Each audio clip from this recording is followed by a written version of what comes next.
Hi, my name is Sugidha Nithiananthan and I'm already 60 years old. I turned 60 in January. Born and bred Singaporean. My parents are both teachers. They were from Malaysia. And my father started working in Singapore, I think in the 50s. He came down, trained to be a teacher. Singapore was looking for teachers.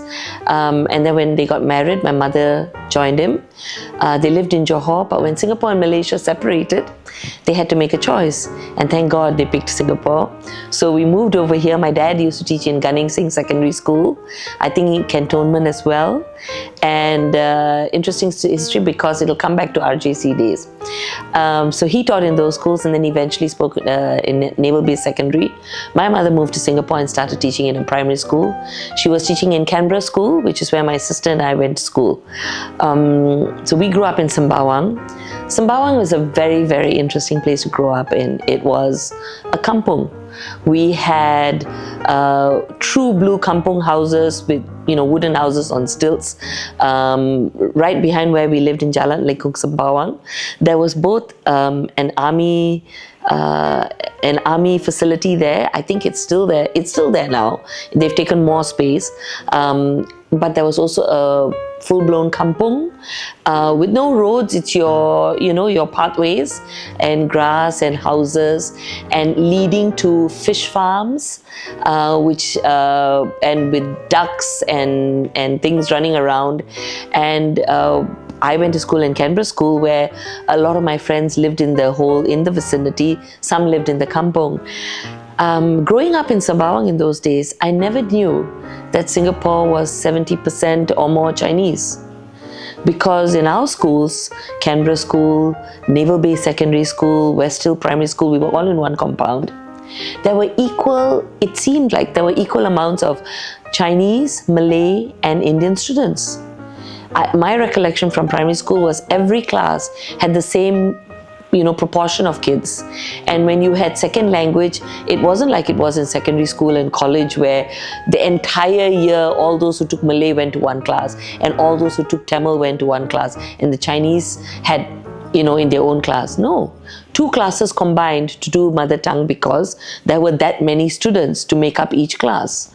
And so I never knew that Singapore was anything other than that. Singapore looked anything other than that. And it was wonderful. In those days when it was Hari Raya or Deepavali or Chinese New Year, that was it. We would all get together. We would make plans. So in the morning we'd get together, and if it was Chinese New Year, the Malay students, the Tamil students would get together, and then you go around visiting your friends. They would have already invited you to their house, so you knew which houses to go to, and you took turns visiting everybody. And everybody did that to our place for Deepavali, and then to our Malay friends for Hari Raya. And it was common, and we were welcomed in their houses. We grew to love eating. My favorite till today is bakwa because of that. Chinese New Year means bakwa for me. Hari Raya means pineapple tarts. And visiting was a common way to visit friends and be in their homes. There was it really surprised me when I have 3 children, 3 boys. They're now all grown up. They are 32, 30, and the youngest will turn 29 in December. And growing up, when I would ask them, would you like to invite your friends for Deepavali? They're like, no. And I noticed they didn't visit their friends for Hari Raya or Chinese New Year. It was just not done. Till today, I do this. Every Deepavali, we invite friends over. But that seems to be a practice that has just disappeared. So we would visit each other. I remember we'll walk through the kampongs, constantly get chased by the ducks while we try to maneuver them and get past them to get to the fish pond. Now that whole area, which was the fish pond and the kampong, is entirely taken over by MINDEF. So if you go down to Sembawang, where Chong Pang is, right across from Chong Pang starts this huge facility. It stretches all the way back and connects with the original, I think it's an Airbnb base behind Jalan Lekok Sembawang, so that's still there now. So it was great growing up in Sembawang. There was a lot of greenery. At the end in Sembawang Park was Kampong Wak Hassan. So you grew up with that kind of a sense in Singapore, and a sense of everybody being equal. And when I went to secondary school, I went to RGS, and I remember feeling kind of out of place, and I didn't have the understanding to appreciate what felt different. Actually, I only put it together a few years ago that the reason I felt kind of out of place was probably because there were so few Chinese, Indian and Malay students, but also I think there was a fair amount of Chinese privilege. And there was a fair amount of exclusion. So I didn't feel part of things in Sec 1 and Sec 2. I mean, I had some close friends, and it was fine, but it was like you had to find your own niche. It wasn't that same level of being one with everybody. But in Sec 3, I had an excellent form teacher who was our form teacher in Sec 3 and Sec 4. I think she recognized some leadership qualities in me, made me a class monitress, and that kind of brought me out of my shell. And then I had a wonderful 2 years because she groomed whatever leadership skills she saw nascent in me, she groomed it. And we had some great students in my class, including Kitman, and I think Julia was in my class as well. And we were all in RJC together and in the same class. So many of the RGS girls were with me, and we came to RGC because that was RI, because that was kind of the path. RGS had its own pre-university course, but it wasn't as well regarded. It was a 3-year course. The RI course was the much better course, and I guess I felt the pull towards the Rafflesian spirit more than wanting to go to a junior college. So I applied for RI, and I got in there. It was very interesting. While we were in RGS, we had a lot of ties with the RI boys through different ECA groups, and I took Malay. So my parents had me taking Malay because they were both originally Malaysian, and assumed that I would have an arranged marriage. And if I had an arranged marriage, it would obviously be with some boy from Malaysia, because all their contacts were in Malaysia. And if you're going to arrange, it's through people you know. So they made sure my sister and I studied Malay so that we would be able to work in Malaysia. My mother was a very, very strong woman, and I guess a feminist ahead of her times, even when the word was not known in our circles, right? So she was a very strong woman. She brought us up to be not just strong women, but working women. And they wanted better for us than them. My parents both only had secondary school education. My mother wanted to be a doctor, but the family couldn't afford it. But to them, we had to have degrees and professional degrees. So I did law, but I was interested enough. I was always, I'm an extrovert. I was always a talker. I was a debater in school. And so I did debate in RGS. I did debate in RJC as well. I was part of the Raffles players. I was in, and we put up a couple of plays, and so it was there in me, right? So I naturally was drawn towards doing law, and they were very strong in terms of wanting us to be strong women who had careers. It was never in my mind that my life would be about growing up and having children and being a homemaker. That wasn't it. I grew up with a mother who believed until my brother was born many years later that she said, no, we didn't breastfeed children. I mean, I told my sisters, what, do I look like a cow? Because in those days it was felt that you didn't breastfeed. If you were intelligent and you were worldly, you gave formula. Secondly, when she wanted to get married, she only had one requirement for the man they found for her. He had to wear pants, not a veshti. You see where my mother was going with this. So she brought us up quite differently to think that way about being strong women with educations. And so we did. And when we went to RI and RJC, there was this sense of, it was always, we grew up doing assessment books when nobody even knew what they meant. My mother had us doing assessment books from primary 5 because she was a primary 6 form teacher, and she was a very good P6 form teacher, and under her tutelage many of her girls went to RGS. So her aim for us was we had to get into RGS. So she tutored us well to achieve that. And so we the aim was always to make it to RGS. So P6 was I had nightmares thinking I wouldn't make it to RGS. It was the end of the world if I didn't make it to RGS, right? Because we were in a neighborhood school. Generally, nobody went to RGS, or maybe one girl would make it in a year. So it was always a stretch target. So in my year, I made it. In my sister's year, only she made it, right? And but my mother was very proud of us. In fact, when we had kids, my sister and I both took time off from our careers, and my mother was sorely disappointed. She in fact told me, she said, I didn't bring you all up to become housewives, and I tried to tell her, I said, no, but mommy, I have a degree. I'm educated, which means I bring something to myself as a mother, to my children as a mother to them. I'm sure this is going to mean something to them. Not that I intended to be a full-time housewife forever, but I was taking some time off. She was not pleased. The happiest day she was the day I announced I was going back to work. She was relieved. Same thing with my sister.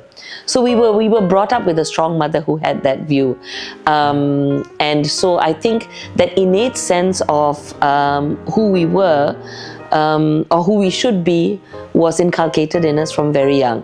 But growing up, going to RGS, it was a little weird because I think Chinese privilege existed. These are words we have now. We didn't have them even 5 years ago. This has been something that's been talked about since Black Lives Matter, right? The whole, when things came up. But it's true, it did exist, and I did feel excluded. I don't think anybody was racist towards me, but I felt excluded.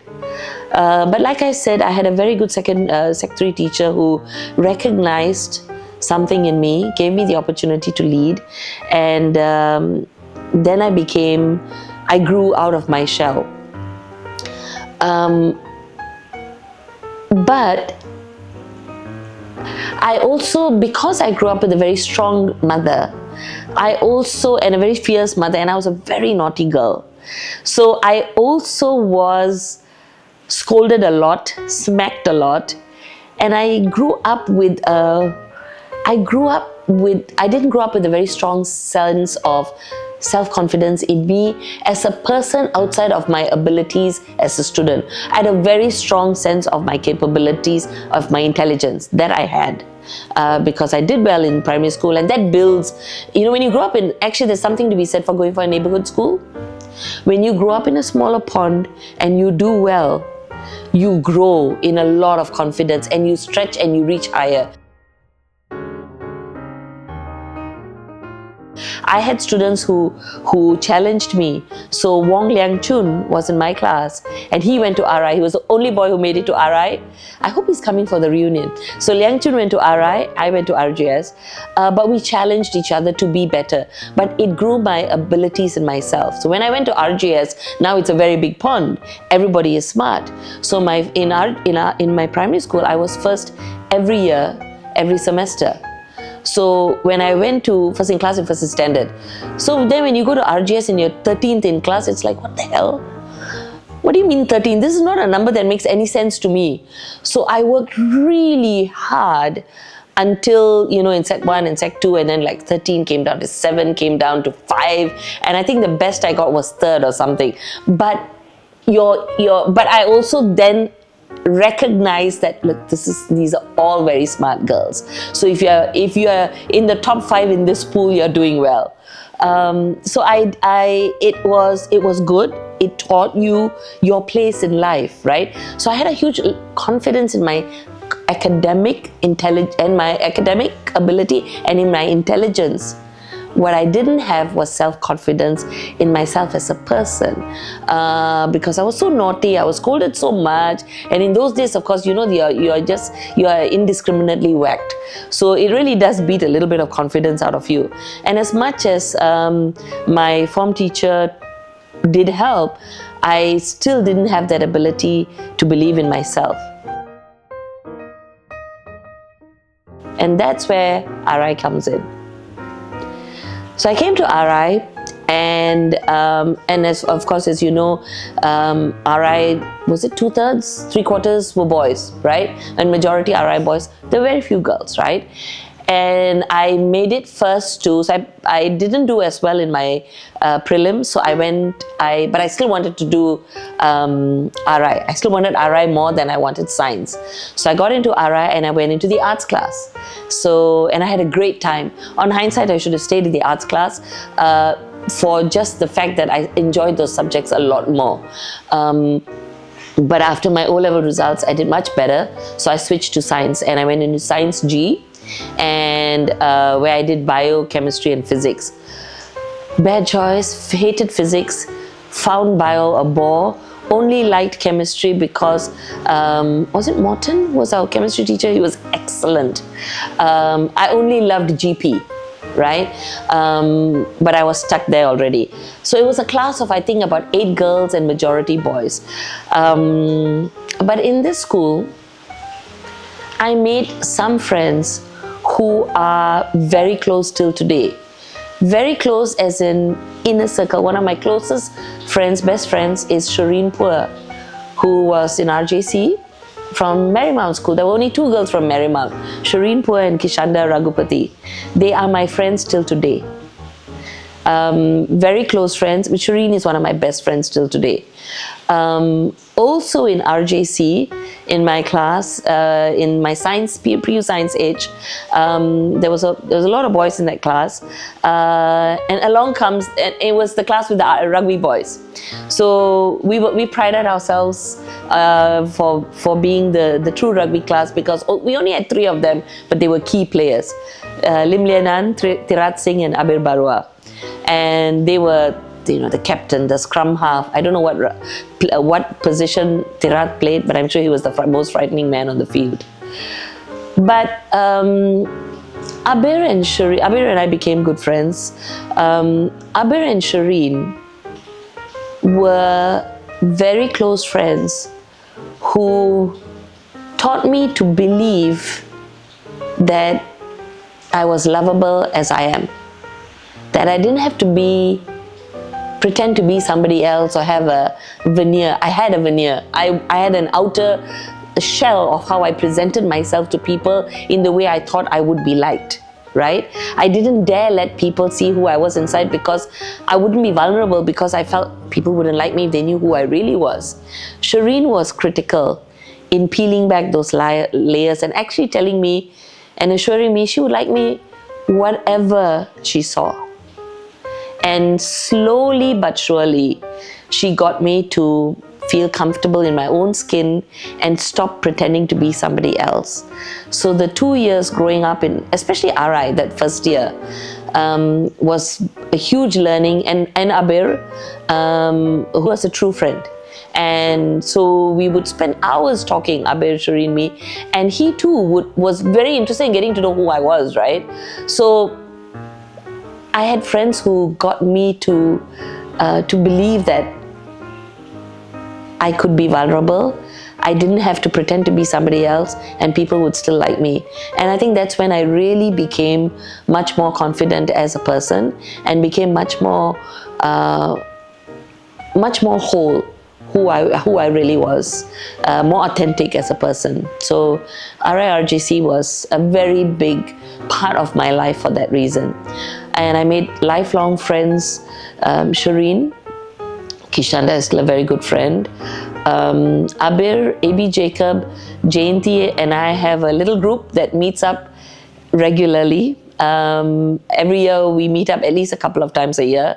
This year, because we've all turned 60, the four of us and Zarina, who has joined our group, we've decided to meet for our birthdays whenever each of us turns 60. So we are quite close. AB Jacob and I have maintained a friendship over the years, because we would exchange career stories, we would advise each other, we had a lot of common friends, we had a lot of common journeys in life, and somehow maintained that friendship. So that has been a lifelong friendship as well. Those friendships have lasted for years. So after RJC, I went to NUS, I went to law school, met my future husband there, and we got married after 6 years. I have 3 boys, and as I said, they're all grown up now. I am a lawyer by training, and I did practice as a lawyer. Discovered, initially thought I wanted to be a teacher. So when I was in 3rd year of law school, Colin, who came with me from RGS to law school, Colin came with me from RGS, she came to RJC, and then we went to law school together. We became very close friends. Colin and I wanted to be teachers. So we contacted MOE, and MOE goes, oh yeah, sure, you can come and become a teacher, but you know, your law degree means nothing to us, so we will accept you as an A-level grad, which means your pay is commensurate as an A-level grad. And we were like, the 4 years of law school are not going to be thrown away for nothing. So we said, forget it, and we both went into practice. I loved studying law, but I felt more towards the calling of teaching, and I didn't know if I would enjoy practicing law. Anyway, so applied, and then I went into practice, and I discovered that I loved it, and that I was good at it, and that made me love it even more. Because you know, right, I'm trained to enjoy things I'm good at. And I excelled at it, and I loved it. And as it turns out, it was the absolute right profession for me. And I really enjoyed the years there. So I was in private practice over a span of about 20 years. I was in practice for 15 of those years. 4.5 years I took off to look after my kids at home. As you know, my mother was not impressed. But then I went back to work again and practice. And that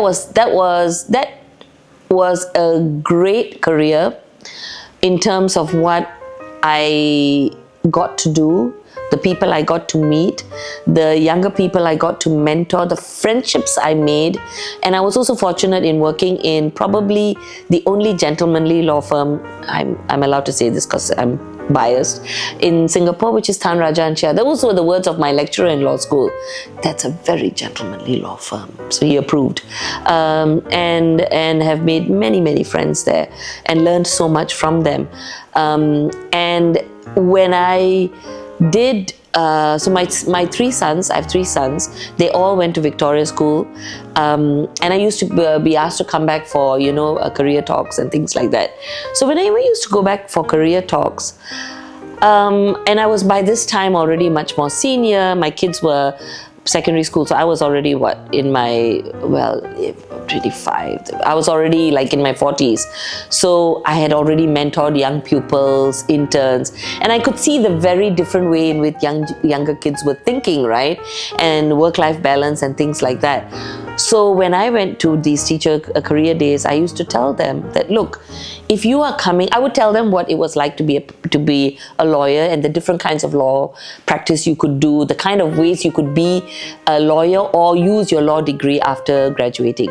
But then I would make sure I told them that, look, if you want to be a lawyer, please understand there is no work-life balance for the first 5-6 years. There isn't. Those are the years you pay your dues. You work long hours, there's no work-life balance. And then after that, when you get to mid-level, you will get senior enough to have juniors who report to you, and then you're able to manage your time better.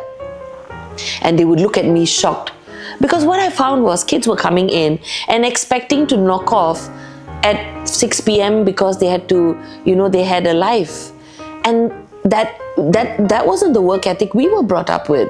The work ethic we were brought up, I was brought up in a very conservative family. My parents expected me home by nightfall, which means by 7 you should be home. 7:15 latest. If you want to be out beyond 7, you have to call and get permission. Till the day I got married, right? But the moment I started my pupillage, and my father was, no questions asked. If you had to work, and we had to work late, if you have to work till late, he wouldn't blink an eyelid, because do what you need to do for your job. So we would work till 11 p.m. and catch the train home to Sembawang. And he was fine with that, because your job comes first. And you have to give your employer everything they need. That was the work ethic we were brought up with. So, and if that could trump traditional values, you can understand how we grew up thinking about what we owed to the people who were kind enough to give us a job. But these young kids were thinking so differently. I had one young man from a very privileged family who became a doctor, did his residency, decided that medicine is not for me, went back to law school, became a lawyer, and then became a young lawyer in my midst. Wealthy family. I told him that we had to go for a meeting with a client at 6 p.m. He looks at me and he goes, "Oh, Sugi, I have dinner with my parents." So I just looked at him. And he looked at me and he goes, "I'll try and change that." I said, "You do that." Because I was thinking to myself, how the hell is it my problem if you have dinner with your parents? I have 3 children waiting for me at home, and I'm going for this meeting because the client needs it. What the client needs, you do. And so I figured children needed to understand that certain jobs come with certain requirements. And the business angle of it is this, which I also explained to them. When you start and you become a lawyer, you know it pays well. You want it to pay well. You expect it to pay well. It pays well because they get 11 hours or more out of you for work. If you want to have work-life balance, you can have it. You will have to have twice as many young lawyers doing this work. Your salary will be half. Are you okay with that? And you're not. So that's the cost of your salary. The cost of your salary is that many hours at work. So I have 3 boys. And I grew up with strong parents. My father also, but my father was a disciplinarian but left all the academic requirements to my mother. But they were both very strict in terms of what they expected children to do, and also how they expected we should be as employees. And I think I brought that same energy to my children. So with my boys, I guess there were many things that were fortuitous for them. They grew up in Sembawang. Growing up in Sembawang is different. Even in the 90s when they were born, it is still a very different place. It is a little bit more inclusive. We lived in a little estate, fortunate enough in those days to be able to afford a little semi-D behind Sembawang Shopping Centre. So my kids grew up running barefoot on the road and playing with the neighborhood kids. So there were like 7-8 of them that would run around into each other's houses. There were Chinese kids, Malay kids, Indian kids, and they were running into each other's houses and playing. So that was great. They had that opportunity to grow up that way. They were also close in age, so they had close friendships with each other, which is one of the things I accomplished when I became a stay-at-home mom. It took me a year and a half to teach them dispute resolution. How you don't physically fight with each other, but talk. But that took a year and a half. I took that time off when my youngest was 1 and my oldest was 4.5, and I was home for 4.5 years. And they were also, I'm fortunate, above average kids, above average in school. So which meant that they were able to both play and study enough to do well. I had to make a couple of choices because I went back to full-time work when they were in primary school. So I wasn't able to stay at home and ride their backs in terms of their education, which I think if I'd been a stay-at-home mom, I probably would have done. And on hindsight, might have been probably terrible for for the kids and me altogether. There would have been a lot of fights. Instead, I made sure they understood what they were doing. I focused on the end of the year exams. As long as you understood your lessons and you were passing and doing well enough, I knew that they were intelligent enough to do much. Oh, my career. It has been really a wonderful experience being a lawyer. And most of my career was spent doing litigation, which means I went to court. That was damn exciting. If you enjoy debating, then you really find your sweet spot in doing litigation, because that challenges you on a day-to-day basis. Every trial, right till the time I ended, I would have butterflies in my stomach before I stood up in court. Because you're performing on your feet. You are either cross-examining a witness or you're answering a judge's questions, and you have to bring your A game and be there and have everything in your head swirling. So to me, when I did a law case, when I was preparing, in my head, it's like a 3D room. So every fact and thing that I learn sits in this 3D room that is swirling around in my head. So I know at any one point where everything is, so that you can navigate the room and ask people who are there questions in whichever direction you need to come to. And it requires a lot of strategy to be able to know how to cross-examine a witness so they don't know where you're coming from when you need an answer. So there was a lot of interesting things that I learned.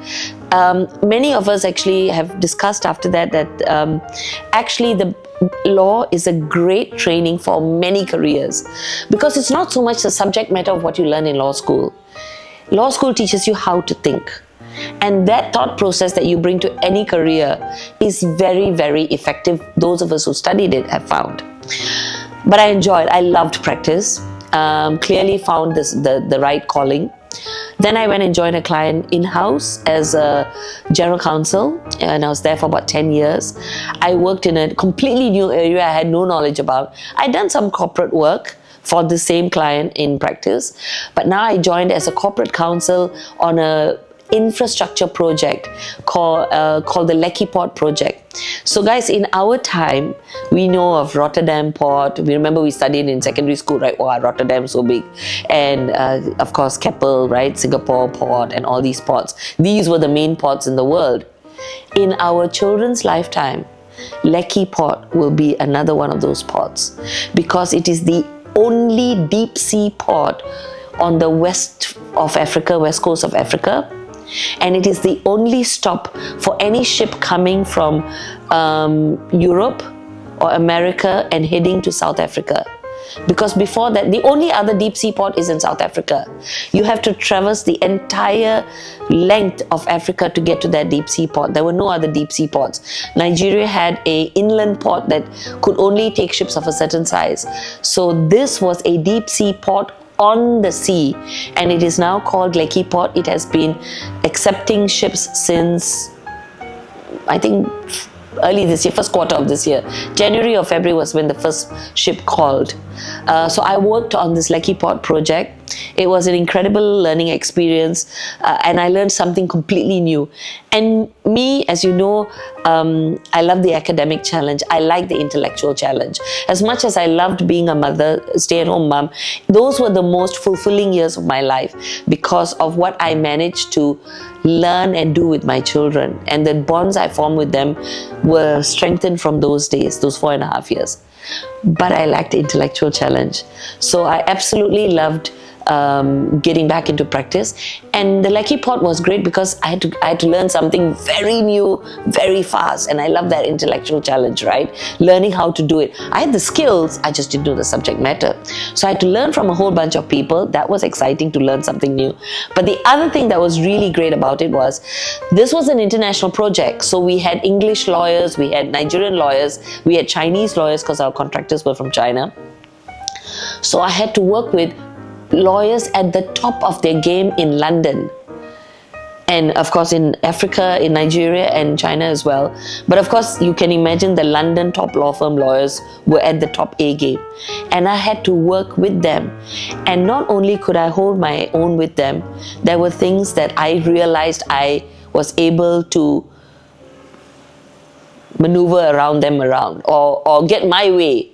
I certainly stood my own with them, and that was incredibly gratifying to know where you could stand on the world stage. That was personally very satisfying and fulfilling to know that this little girl from Singapore could hold her own in that field. So that was great for me career-wise to know that and to do that project. That was great, and that project won International Project of the Year in London, the award. So that was a great career boost. Then came COVID, and I took some time off, started my own consultancy, and was trying to figure out what I wanted to do next.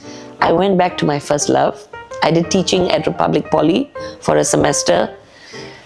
Absolutely loved it. I was right in third year of law school. I was born to be a teacher. I taught 2 classes. I got great reviews from the students because they enjoyed the relationship. But I found that their style of teaching was very strenuous. It was 7 hours a day for one course. They didn't have lectures and tutorials. They had a 7-hour problem-based learning thing. So that plus the marking and everything, from a part-time gig, it became a full-time course. I also have been used to having a lot of flexibility in my life, and to be tied to a rigid work schedule, school academic schedule wasn't exactly so fun for me. So I was still wondering whether to continue with this when, lo and behold, Corinna Lim, who is the executive director of AWARE, approached me. Now, AWARE is a feminist organization in Singapore. It's 39 years old this year. I'm a long time supporter of AWARE. I used to volunteer with them like 20 plus years ago. I used to volunteer in their free legal clinic. For those who remember the saga in 2009, when some women from a church tried to take over AWARE, and it became a huge saga in the papers, I attended that EOGM at Suntec City in 2009. And those 10 hours were the most amazing 10 hours of my life. And until recently, I could not speak of that. There are 2 things I cannot speak of without coming to tears.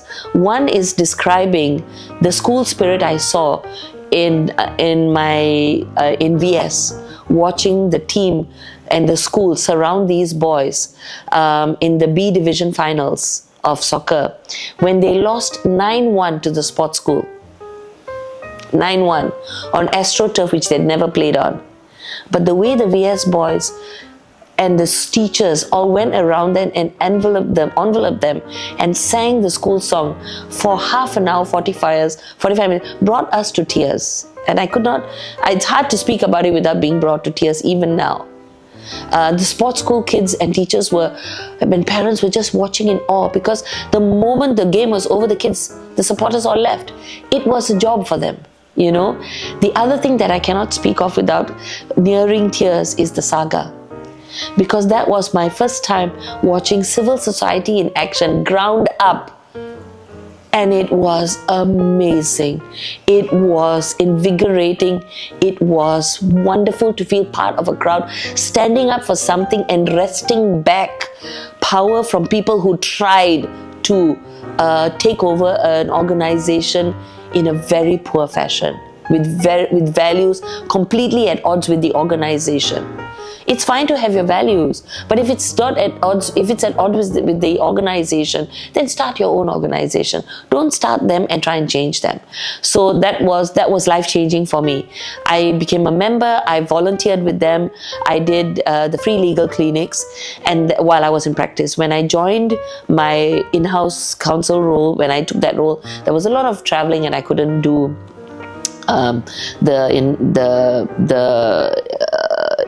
legal clinics anymore. So what I did was eventually got my organization to support them financially by donating, taking tables at the balls, at their fundraising. So eventually during COVID, I found myself with a little bit more time. I kind of took a bit of a backseat in my career to see what I wanted to do next. Started my own consultancy. It's still there, but during COVID, how much could you do, right? Tried teaching, and then I got in touch with Corina. I knew her, right? And I told her, listen, I think my calling is advocacy. I would like to volunteer and do more advocacy work. So Corina was like, look, our advocacy that we do now is in a very different way, but look, I'll put you in touch with the team, see what you can do. So I used to volunteer with the advocacy team.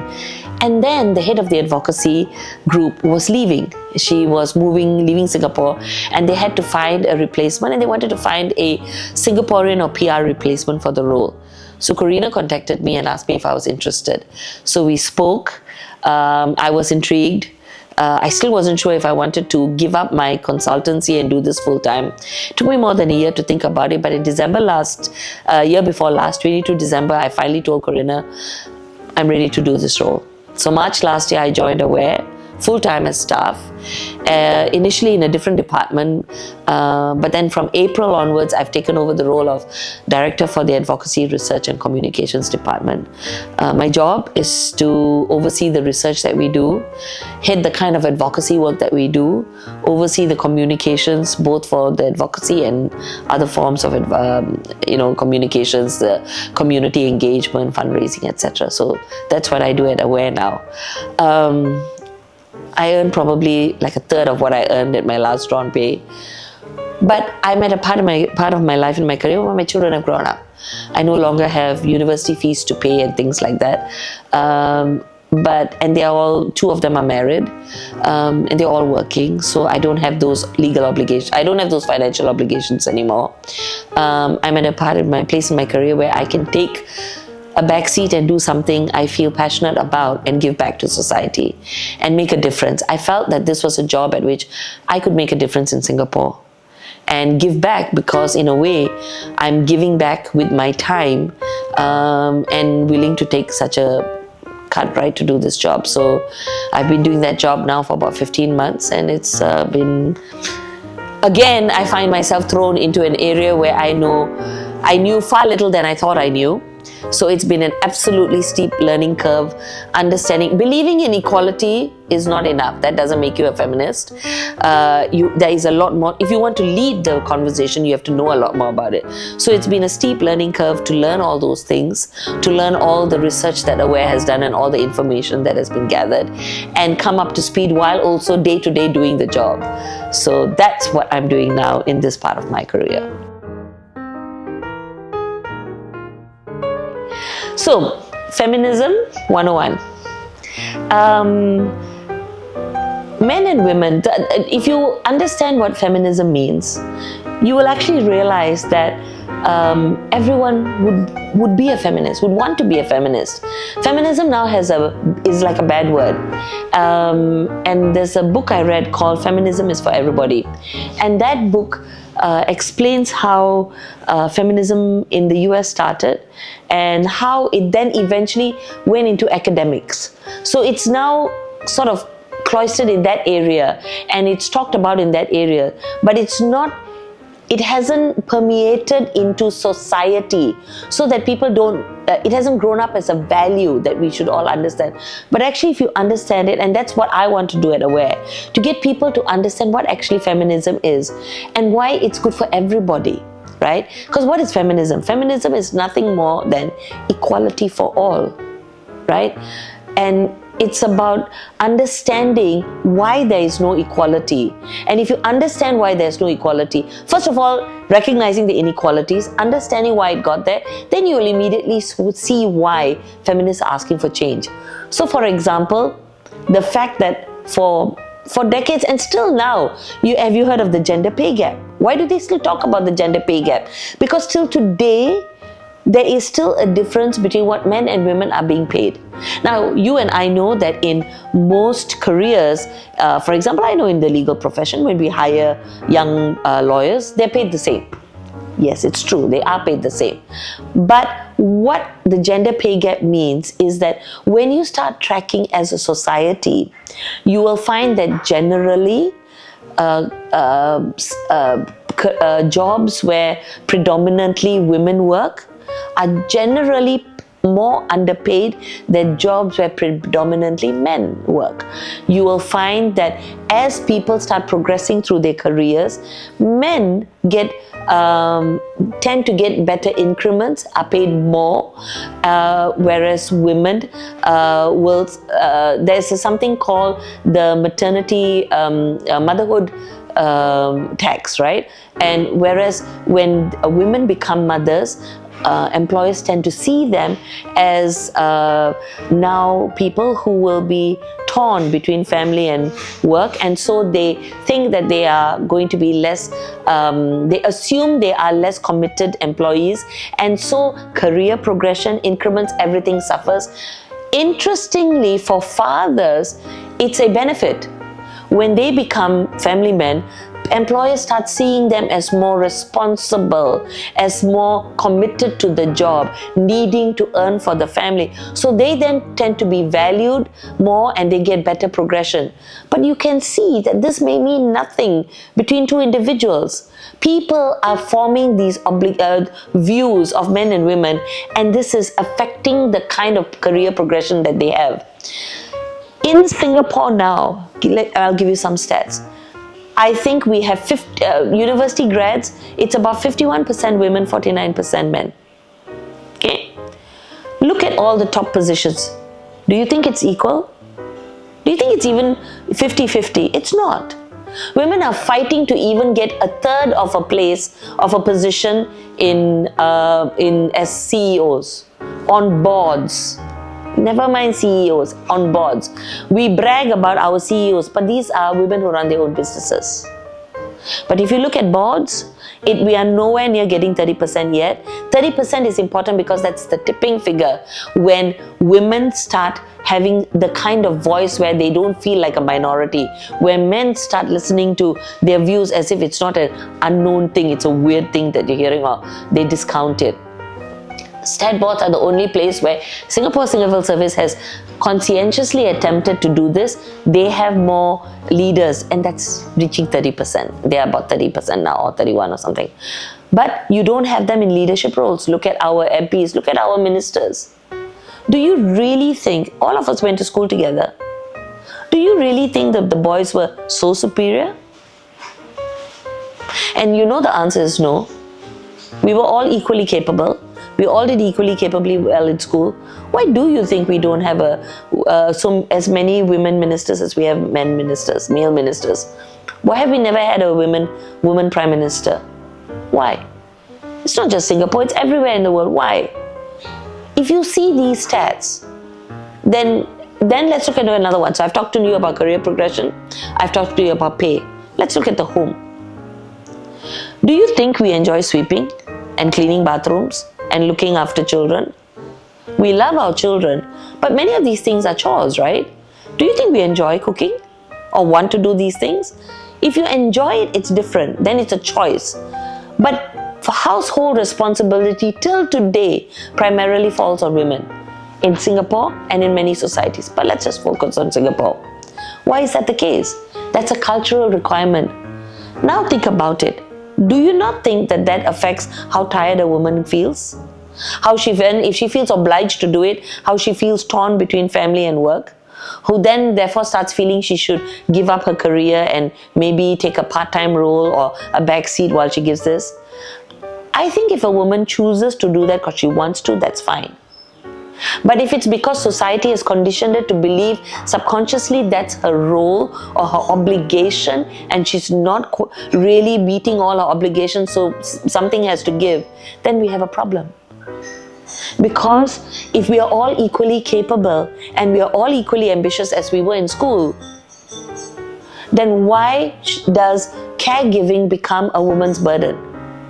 Why is it when our parents grow old, it's usually the single daughters or the married wives whose job it is to look after the elderly? And when I say look after, even when you have maids, whose responsibility is it to manage the maid?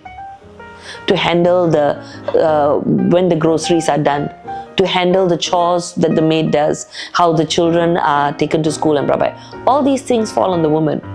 All of these things contribute to why women don't have equality, gender equality yet. And that's what feminism is fighting for.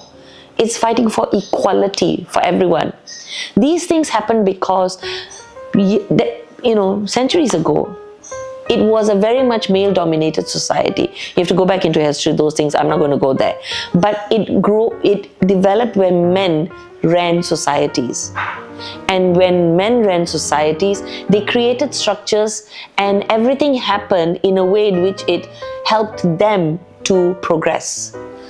The Old Boys Network is a thing. The reason why board members are all men mostly is because it's who knows who plays golf with who, and which friend you will recommend. That's why you need affirmative action to force boards to find a woman candidate. Because if you come and tell me that there aren't women who are equally qualified, I'm telling you, you are blind. You are just not seeing them. You are underscoring their capability. These are the ways in which you start building gender equality. You have to start in small ways.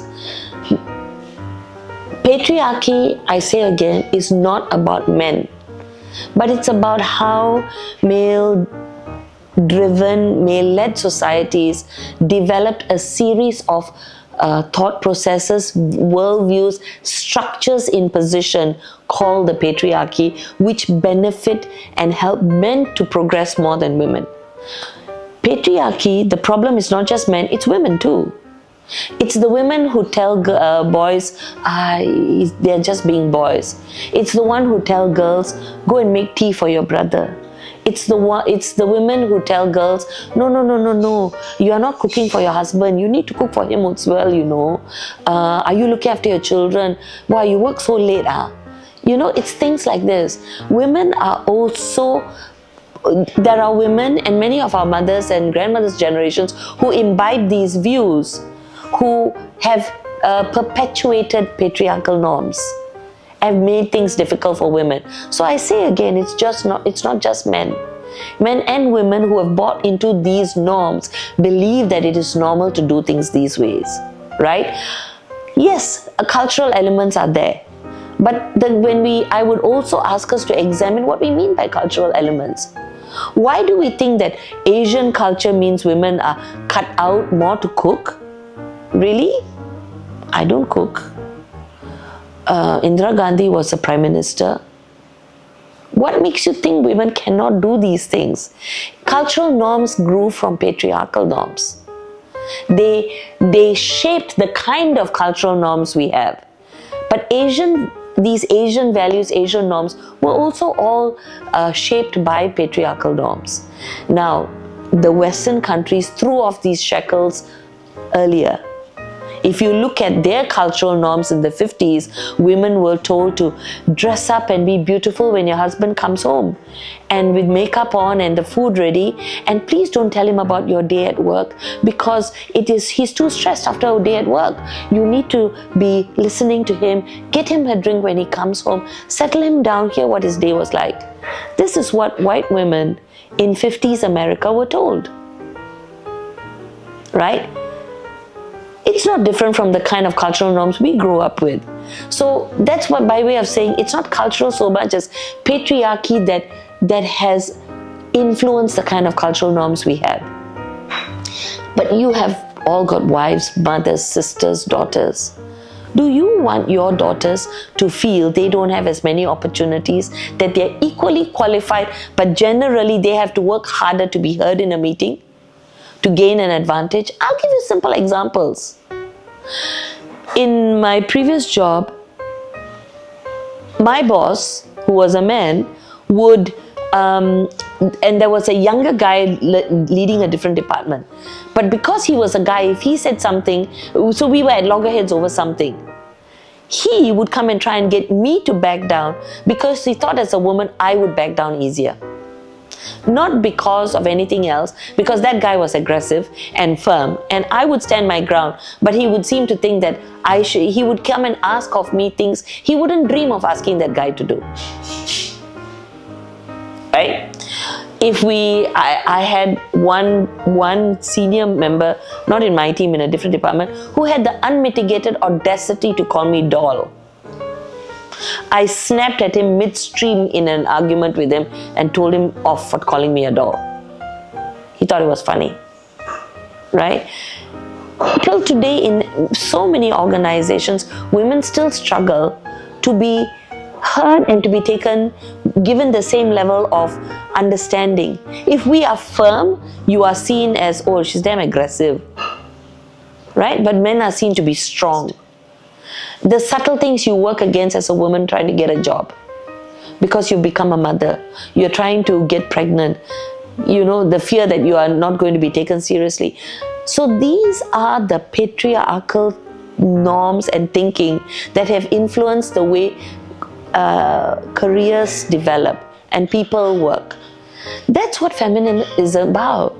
It's about trying to get people to see that, hey, this is just not fair, right? You both decide as a couple who is earning more. If somebody wants to take a back seat in a career, it should be a choice, not an expectation. It should not be an expectation. Till today, women carry, I told you just now, the major caregiving burden in the home. It shouldn't be. Why should it be? Both of you should be equally responsible for ensuring there are groceries in the house, that the house is clean, that the children are being educated and well brought up. It should be both your jobs, not her job. And you as the man are like willing to be led, and she will do lah. But that requires mindset change. That's what the work of organizations like AWARE is about. Getting people to see that this mindset change is important. Another interesting one, masculinity. Masculinity is not a bad word. And a lot of men get very angry when women use these words because they feel attacked, they feel defensive. But it's not. What we mean is that patriarchy has also not served men well. Patriarchy, as much as it has put women in a subservient position in many places, or has created structures that have put women in places where they are struggling to be heard and recognized and seen, it has also forced men into positions where they feel they have to be dominant, they feel they have to be aggressive, they feel they have to be a particular way to be successful, to be leaders. Masculinity, these unhealthy masculinity traits are also not working for men.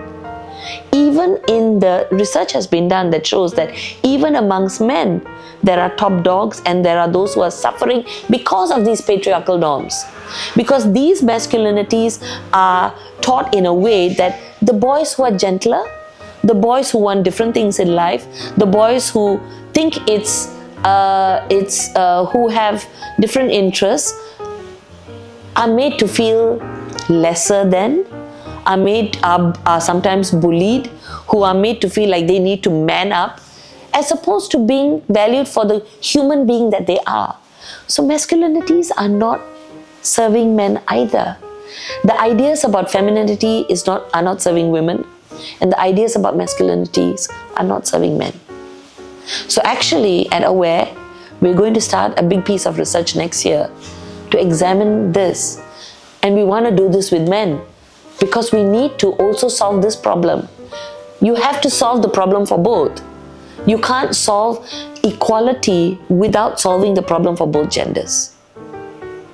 So if you think it's fair that a woman who is equally qualified as a man should have an opportunity to be a board member, to be a manager, to be a VP, to be a CEO, to be in professions where men and women are equally represented, and you think your daughters should have that chance, then you should be a feminist and fighting for this equality. It's in your interest.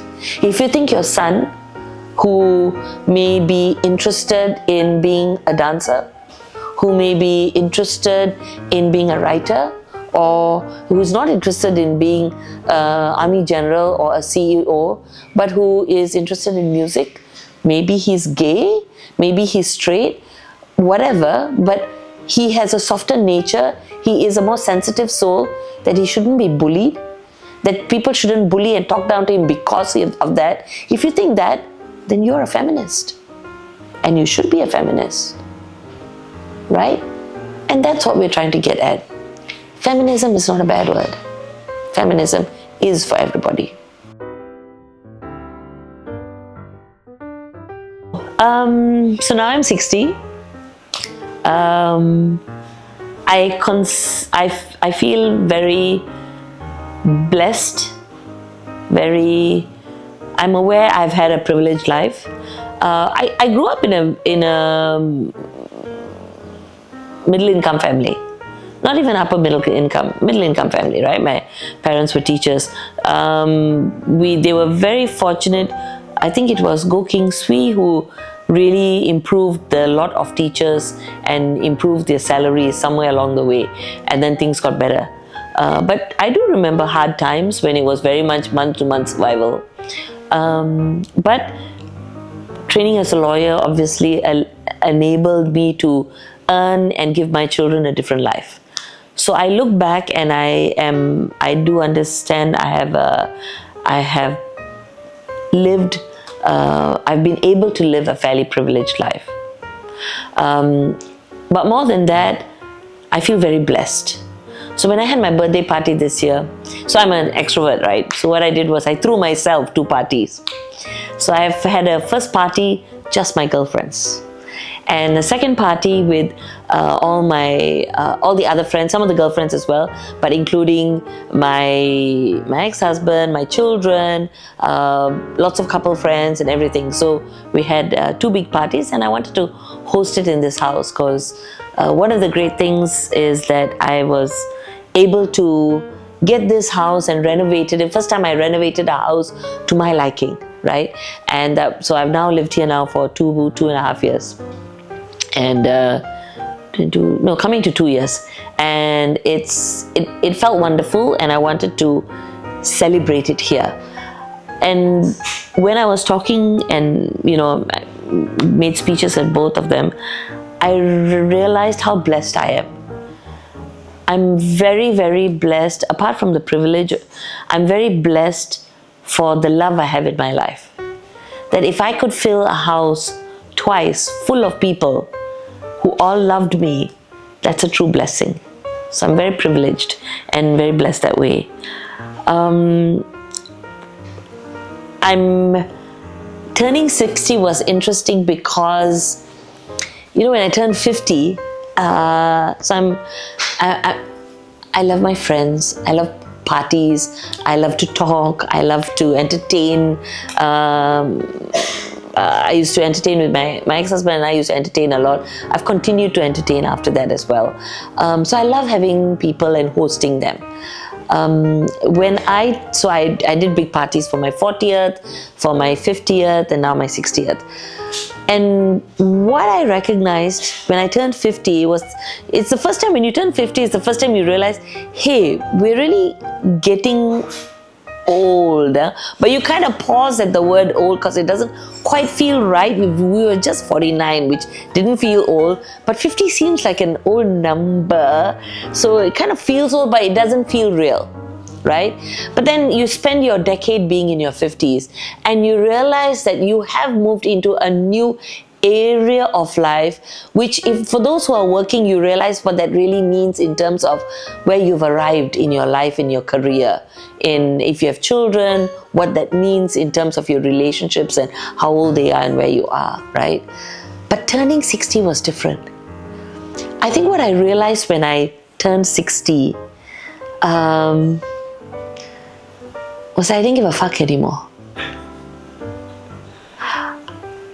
In the sense that I know who I am. At 60, you have arrived at a certain point in your life. You know who you are. You know what you've accomplished. You know what you want to do with your life. And nobody is going to screw with you. And if people are going to play punk with you or be ridiculous or rude or something, you don't have time for this shit anymore, man.